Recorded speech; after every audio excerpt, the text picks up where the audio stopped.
Our next speaker is Mr. Mark J. McGrath. He is an investment business consultant and lives in Columbus, Ohio, with his wife Erica and their 4 children. He attended Marquette University on a Naval ROTC scholarship and graduated with a BA in history. Immediately after graduation, he served 8 years as a commissioned officer in the United States Marine Corps. Stationed in Hawaii and Okinawa, Japan, his tours of duty took him to 12 different Asian and Pacific nations. He was honorably discharged and has worked in the investment industry for the past 9 years, during which time he completed his MA in economics at the University of Detroit Mercy. And again, I also honor you for your service to the country. He is currently a regional director at CEI, which is a global investment firm that provides investment management, research, and business outsourcing solutions to corporations, financial institutions, and independent investment advisory firms. His focus of study and interests lie in the contrarian thought and applying it to various investment and business strategies. His talk today will provide us with ideas on how to look at both the economy and opportunities in the market using a contrarian viewpoint. I give to you now Mr. Mark J. McGrath. Thank you. I've been on vacation here in Detroit the last 2 days. Anybody been to the Henry Ford before? Show of hands. Anybody been with 4 children? No? This is the first time I've given a talk like this where there's actually people in the crowd that can get in trouble for not listening to me. So they're up there watching, paying close attention, taking careful notes of what Daddy says. But if you haven't been to the Henry Ford, I'd recommend it. Much of what Professor Verizon teaches in his course, especially using the book, The Structure of Production, you're going to see quite a bit of that down at the Henry Ford. And it's a great place to take not only kids, but just aspiring economists ourselves to go down there and learn about what's there. It's amazing. It's absolutely amazing. So we were vacationing in Michigan from beautiful Columbus, Ohio, where we live down the road. I don't know if there's any Michigan fans here. Anybody? Okay. Kids, see them? Watch out. These are some devout Buckeyes. So anyway, guess I'll use the mouse here, Joe. Okay, what I'd like to do today is, my talk's very untechnical. We'll look at some technical things, but my final result desired today is to give you something to empower you to think about things differently. The markets, what you hear in the media, what you might see on the news, of course, would be what you hear in the media, what you might hear from a professor, what you might hear from sort of the prevailing wisdom, the conventional thinking. There's no such thing, right? I want to teach you how to think individually, contrarian, going against the grain. So I like to describe a book briefly, then we're going to define the art of contrary thinking. We're going to talk over some human traits that make the theory workable. We're going to go through some real-world examples, and what we're going to look for is, could contrarian thinking have paid off? I'll review the laws of contrarian thinking, and then I have some recommended reading, and I guess we'll do questions at the end, but I would change the recommended reading to almost required reading.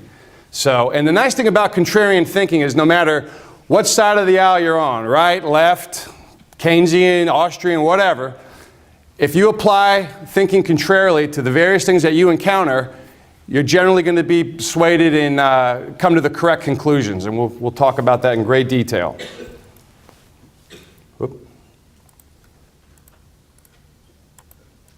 There we go. Take my watch off and look at the time too. So I think last time I got a little too excited, right, Harry? Gave it. So the book, The Art of Contrary Thinking. Let me just read a couple of excerpts from the author's preface. The art of contrary thinking may be stated simply. Thrust your thoughts out of the rut. In a word, be a nonconformist when using your mind. Sameness of thinking is a natural attribute, so you must expect to practice a little in order to get the habit of throwing your mind in the directions which are opposite to the obvious. Let me give you an easily remembered epigram to sum up this thought. Everybody write this down. When everyone thinks alike, everyone is likely to be wrong.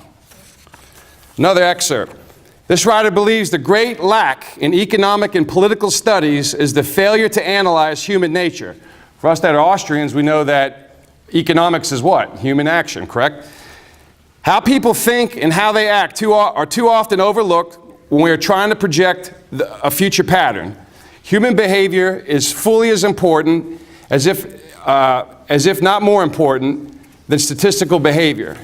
In closing here, the art of contrary thinking consists in training your mind to ruminate in directions opposite to general public opinions, but weigh your conclusions in the light of current events and current manifestations of human behavior. Obviously, propaganda is for the purpose of influencing minds. Therefore, it's essential to look upon both sides of public and economic questions in order to avoid being entrapped by the propagandists. How many people have an iPhone with an Amazon app? Nobody. Or a Droid? $7 right now on Prime. This book, I'm not here to sell it, but I give this book, this talk, I talk about this quite a bit in what I do as a business consultant. I always dedicated in my mind to the guy who introduced me to this. And I guess before I tell you that story, I should say it was written by Humphrey B. Neal. The first edition came out in 1954. At his time, he was a very well-known writer, speculator, stock market mind. And I came across this book. I was home from a deployment, and I was in New York City for 2 weeks with family.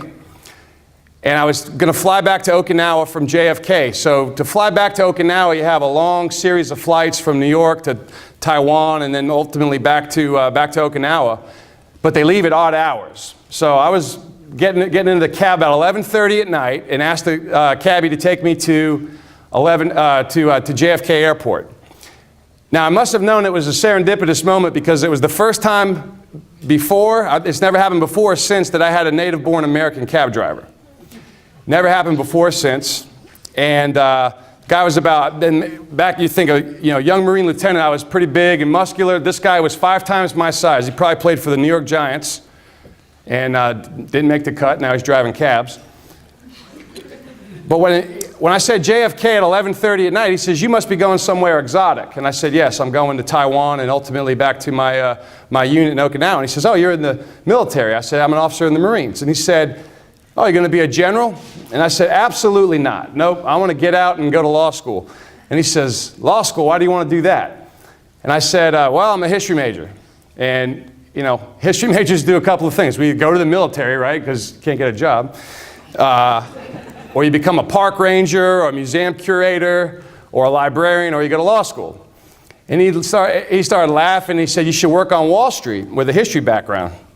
And I said, "You're nuts. I don't know anything about math, accounting, economics. It's all numbers and gobbledygook to me." Well, he said, no, man, you got it all wrong. Wall Street and investing is run by liberal arts majors, philosophy majors, English majors, foreign language, history. I said, "You're out of your mind." He said, No. You got to read The Art of Contrary Thinking. And I said, "The what?" He said, "The Art of Contrary Thinking." And through the bulletproof glass, he pushed like a piece of scrap paper and a chewed-on Bic pen through the window, and he said, "Write it down." So I did. And this was in the year 2000. And I went and bought the book on Amazon. Amazon was still in its early days, right? But I took it on deployment with me. And the minute I read it, and I guess having gone to Jesuit schools, it clicked with me. And it clicked and it clicked. And I've read this book. I've marked this book up in the last 14 years so many times. I take it with me everywhere I go. Every single meeting in my briefcase, this is in my briefcase with me, this book. And it opened my mind. I wouldn't be here with a master's in economics all these years later if I hadn't been thinking like everybody else. So this book can do wonders for you.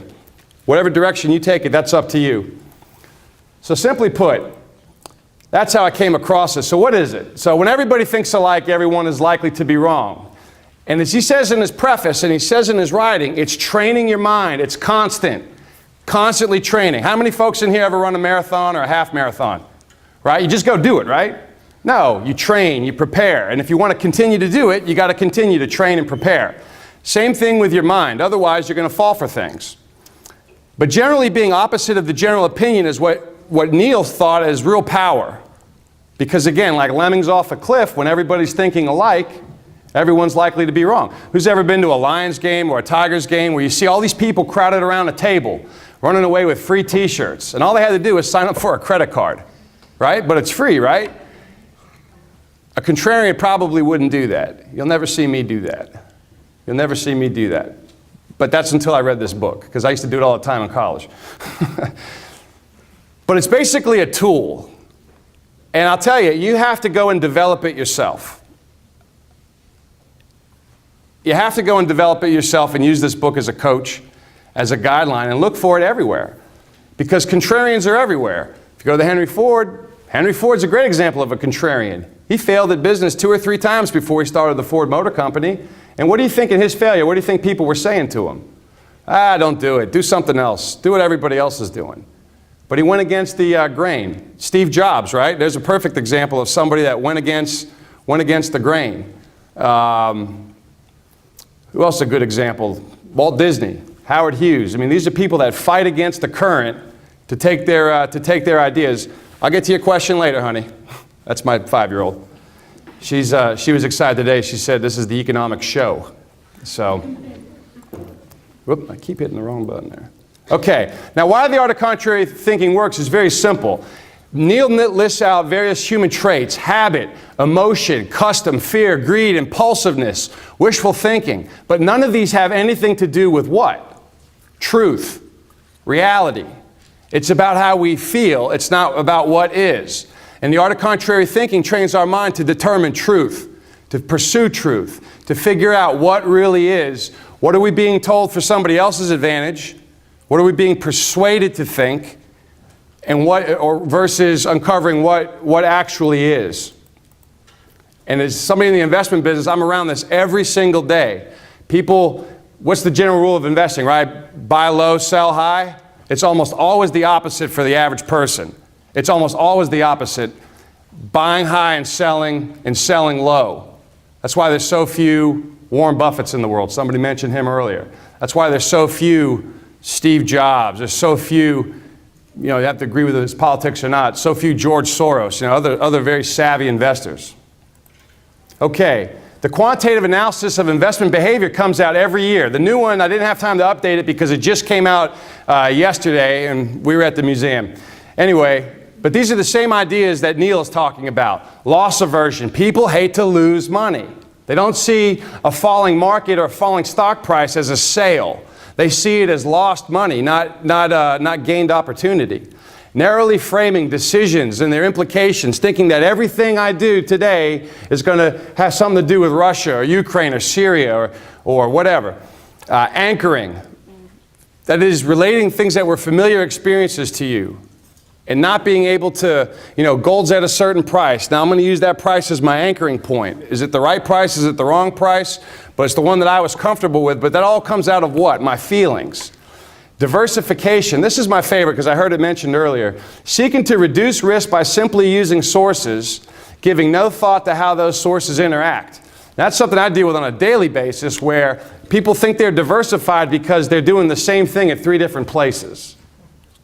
When it's all disjointed. That's not diversification. Diversification is usually narrowed down to asset classes. I have some stock, I have some bonds, I have some cash, I have some precious metals, some real estate, etc. Herding's a great one, right? Copying the behavior of others. We are by our nature pack animals. And we are by nature more in tune or more concerned with other people think about us versus what's right or wrong. Anybody ever see The Girl with the Dragon Tattoo or read the book? Anybody? Nobody? Somebody? Okay, a few people. Remember that scene where he gets caught, he figured out who the murderer is, and he gets caught, and he's caught in the woods, and the murderer says, "Hey, what are you doing?" And he says, "Oh, I was just looking for you." Now, he could have run away and lived, right? Just hope I'm not giving away the end of the story here. But he goes back into the house of the murderer that he knows to be the murderer. And then the guy knocks him out and takes him down to his, his death lab or whatever. And he says that the human mind is so interesting because you were more concerned about what I thought of you and you came back versus what I was going to do to you. That's something to think about in the art of contrary thinking. Are we concerned about what others think? That's the idea of herding. Regret, right? Treating errors of omission or commission is treating errors of commission more seriously than errors of omission. Media response. Reacting to news without reasonable examination. How many people do you come into contact with every day say, I saw this on the news. I saw this on the news, so it must be true, right? My grandmother is the classic example of that. She thinks if Walter Cronkite said it, or Dan Rather, whoever, then it must be true. But the contrarian would not think that. So why do we need it? Well, there's a book, The Fortune Sellers. It's another Amazon bargain, steal, that I would recommend getting. And it's by a guy named William Sheridan. And I'll sum it up like this. Basically, he examined economic analysis across the board. And what he found of the ones that he studied, most of them were wrong. Any economist that was telling somebody what or where or when was wrong. The guys who say why are usually correct, especially the Austrians. We know that. But what he found was that forecasting was as good as guessing. And he didn't limit it just to economics. He also looked at weather forecasts and others. And I put this in bold, and I want you to think of this. Increased sophistication provides no improvement in economic forecasting and accuracy. How many equations do we see from the Keynesians? How many equations and graphs and charts and indifference curves? Somebody show me a human example of an indifference curve, right? Just because it's sophisticated and mathy doesn't mean that it's true. Forecasts may be affected by psychological bias, and we're going to get into some real-world examples of that. And some economists are perpetually optimistic and others are perpetually pessimistic. Psychological bias. How many folks here have read Paul Krugman? Anybody? How many people would say that his writings are biased? That he's emotionally committed to his own viewpoint, and no matter what happens, you know, the great example that we just saw here on the minimum wage, no matter what happens, he's still going to say what he's going to say because he's biased and people are just going to follow him right off the cliff, right? That's what we're talking about here. Some historical examples. Tulipmania, I heard it mentioned earlier. South Sea Bubble, Mississippi Bubble, John Law. Anybody who's aspiring to do some research, there's a lot of good things to compare and contrast John Law to John Maynard Keynes. There's some research on that now, but that would be a great thing to continue to develop. Be a great dissertation. Who's heard the term Ponzi scheme?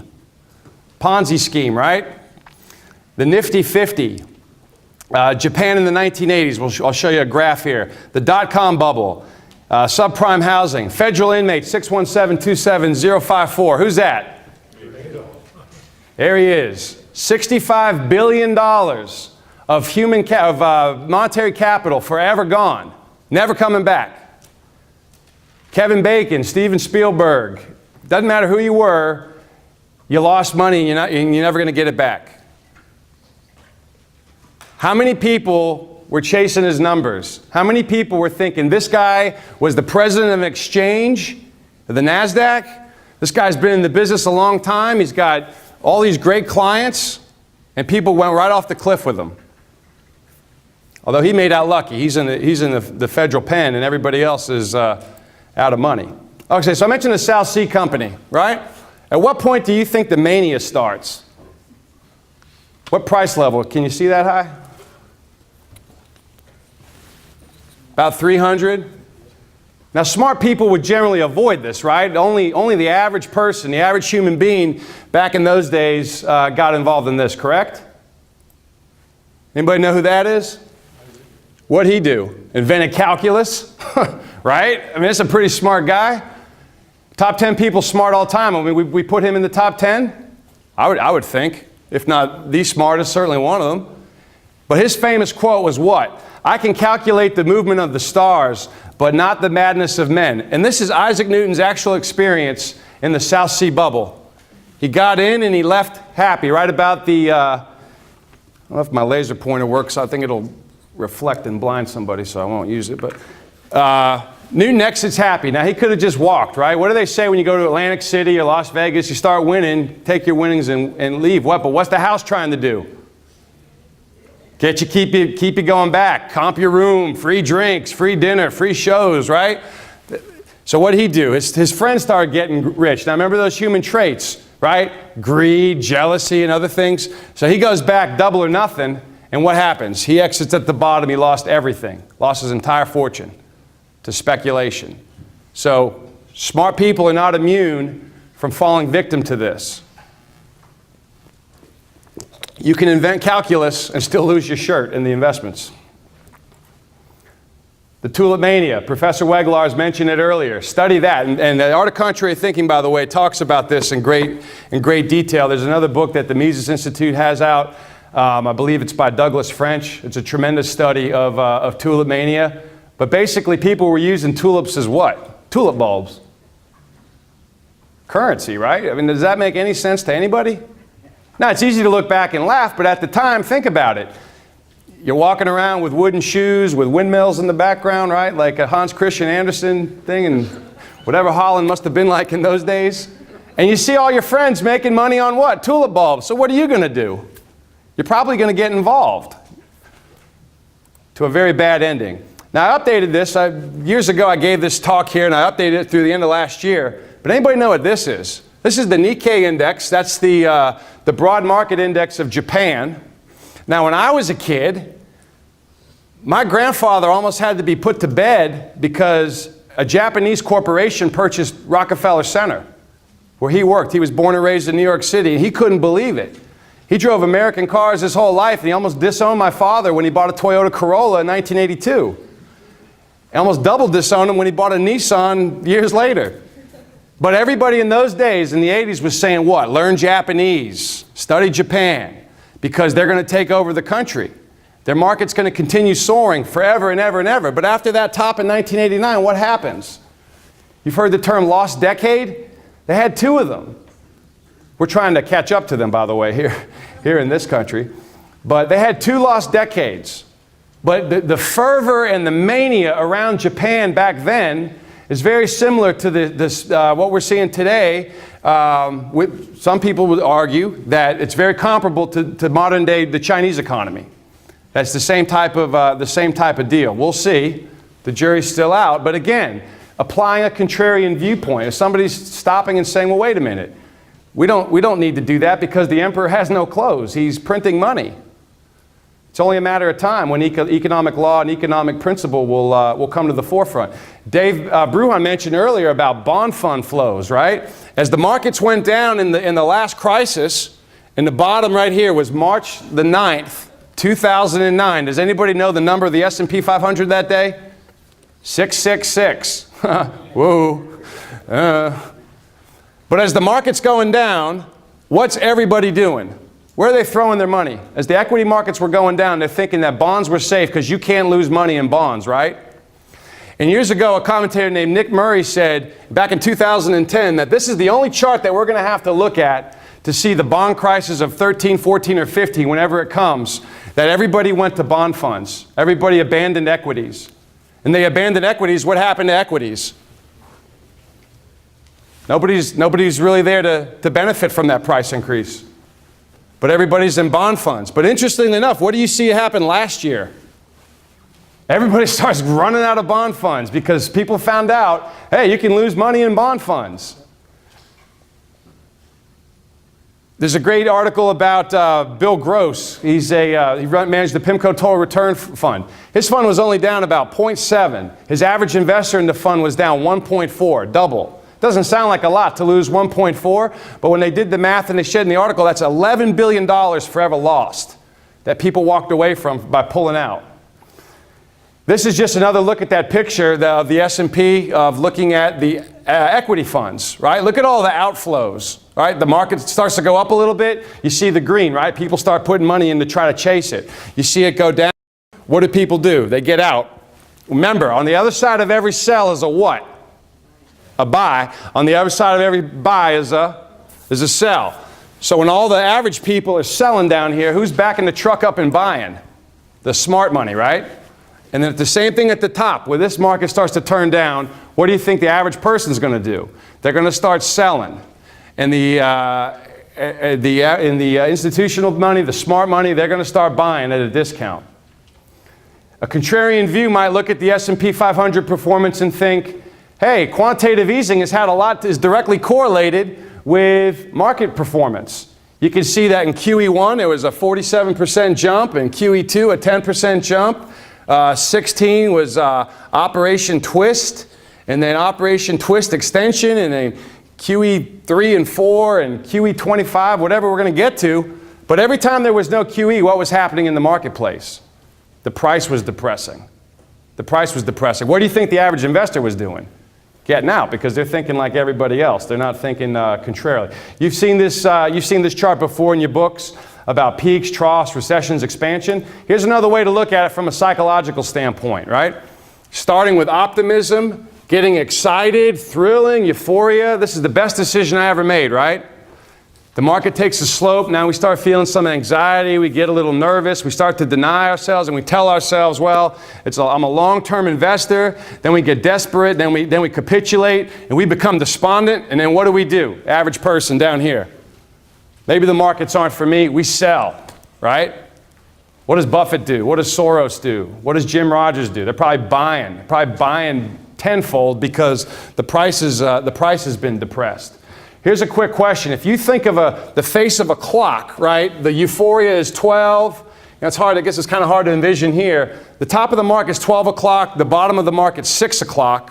Where do you think that most average investors get in? What time? I'm not talking Buffett. I'm talking the average investor. What time, the face of a clock, if you still have an analog watch, 11, exactly. They get in at 11 o'clock. They usually get out around 5. Versus institutional money is the opposite. We tend to sell at 11, and we tend to, let's say we, but institutional investors tend to get out at 11 and start buying at 5, because when you're buying at a market bottom, 666 is an ominous number, but it's also what? That's a tremendous sale. And most human beings buy everything on sale, from cars to shirts to toys and everything else, but not stocks. Here's another way to look at the bubble from a psychological standpoint. It breaks it down in 4 phases. Stealth phase, awareness phase, mania phase, the blow-off phase, right? So all the smart money, all the insiders, everything, they're down here. They start making money. They call that first part the sell-off, and that's the bear trap. The bear trap, because somebody says, I told you so. That's Newton, that first chart, right? I made my money, I'm out. Then the media starts picking up on it. Now we're in the mania phase, the enthusiasm, the greed, the excitement. What happens? New paradigm, the hot market, new frontiers. And then it crashes. This is my favorite example, the CGM Focus Fund. Basically what it says there, you can see it on the top there, 18.2% over 10 years that it was evaluated. It was the #1 performing fund. But the annualized results through the end of January of 10, the fund managers returned 18.03%. The typical investor in that fund over the same time period returned -13%. That's 31 percentage points difference between what the fund returned and what the typical investment returned.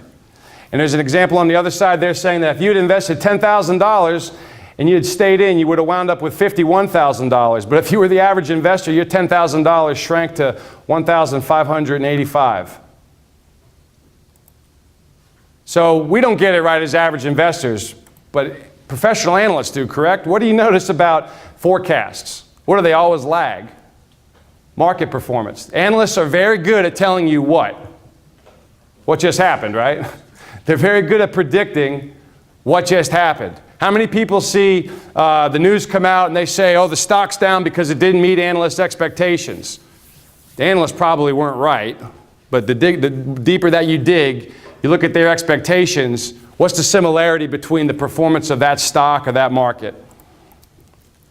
Oh, this is an easy one to pick on, and then we'll just about wrap it up here. The media almost never gets it right. The future of technology, the markets are here to stay. This was printed on right about the peak of the NASDAQ, early part of the last decade. Now that chart expands a little bit. If you see where it kind of stops right here, anybody see right there? Go over to the next slide. Continues a little bit. GetRich.com. That was on September 27th of 1999, and not long after that was when the roller coaster went over the top. Oh, I'm sorry. What I meant to tell you was this. This chart here is expanded on the next page. So that dip and that little rise, it just kept going and going and going. The hottest market ever. How to invest in the hottest market ever. The mother of them all was a Fortune article from August 14th of 2000. Print this out. Save it as a PDF. They identified 10 stocks to last a decade. If you're a long-term investor, these 10 stocks should put your retirement account in good stead and protect from those recurring nightmares. Broadcom, Schwab, Enron, right? Genentech, Morgan Stanley, now Morgan Stanley, Smith Barney, soon to be Morgan Stanley again, used to be Dean Witter, used to be Morgan Stanley, Dean Witter, right? Nokia, Nortel, Oracle, Univision. Here's the results through that decade, that same decade. Down 60, if I had listened to the article, down 65, down 16.8, down 100, right? Enron doesn't exist anymore. Now Genentech I would have done okay, except that what? It was delisted and taken private. Morgan Stanley, lost my shirt. Nokia, Nortel's out of business. So don't listen to the media. Every year they tell you the 10 mutual funds to buy. It's different every year. I mean, if they were the mutual funds to buy for the long haul, it shouldn't change year over year, but it does.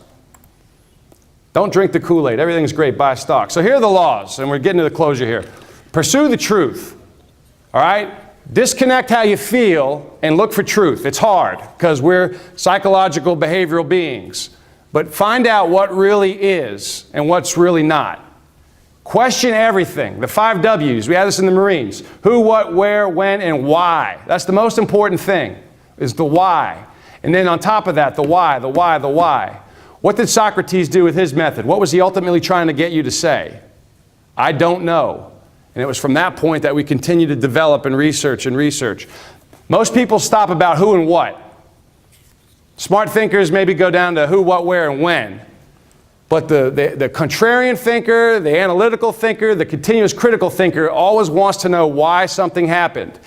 Take nothing at face value. Hey, take this presentation at face value, right? Go out and get the book and start developing it yourself. Doubt everything before you believe is what Sir Francis Bacon told us. And remember, look for opposite viewpoints. And history is always written by who? The victors, right? Watch out for court historians. Watch out for court economists, right? Look for the unofficial story. Usually the official story, somebody mentioned, Dave Bruin mentioned earlier, the assassination of President Kennedy. If you go to the Henry Ford, you can see the car. If I don't take a contrarian view and I read the Warren Commission, what do I have to believe? I got to believe that bullets are magic, they stop in midair and they do all this stuff, right?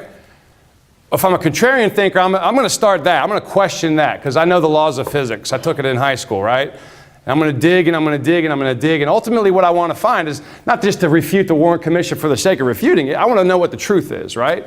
Same thing with a stock price, right? I see this in the news media, that this is the stock to buy. Well, I want to understand why. Well, why are they saying that? Where do you get your information from? Do you get it from the mainstream media or do you come to symposiums like this? Shameless plug for our events here, but I would come here. But everything I heard here, I would go out and what? Research and question and other things. What do you do with the information? Are you looking to see what other people are doing? Are you looking for an opposite viewpoint? Are you weighing out all the evidence? Are you framing things? And I always ask why. With investing, beware of gurus. Be diligent, disciplined, diversified. Make sure when we're diversified, we're talking about synergies, you know, orchestration. And avoid that investor cycle, that up, down, the buy low. Some recommended reading, right? The Art of Contrary Thinking. This is my last page. The Crowd by Gustave Le Bon. Gustave Le Bon is the father of mass crowd social psychology. Now, both of them point, a lot of the books that I got here, I have, if you want to take a look at, I know we have during the break, Charles Mackey, The Extraordinary Popular Delusions and the Madness of Crowds. You can get this on Amazon for like 9 cents probably. Just pay for the shipping. This one needs a comeback. I'm going to pitch for this one, Popular Financial Delusions. Robert Lincoln Smitley, S-M-I-T-L-E-Y. Anybody that's taken macro here or studied Austrian economics at all, you'll be able to pull it right out of this. Extrapolate this and learn that back in the 20s and 30s, people were telling us to watch out for what we're facing with right now because nothing changes, right? The laws stay the same. The laws of economics stay the same. Just a couple other ones I don't have up here on the chart. The Behavior of Crowds by Everett Dean Martin. You can get this one out of Amazon. But what do you notice about this cover? It's out of print. A lot of this good stuff is out of print. Instincts of the Herd and Peace and War by Wilfred Trotter. Another one, out of print. You wonder, why do they want this out of print? You start reading it, you figure out pretty quick. This is The Crowd by Gustave Le Bon. And this is one, The Laws of Imitation by Tarde, Gabrielle Parsons, Elsie Worthington Clues. Another good place to extrapolate these ideas from. With that, I will close my talk, and I thank everybody for your kind attention.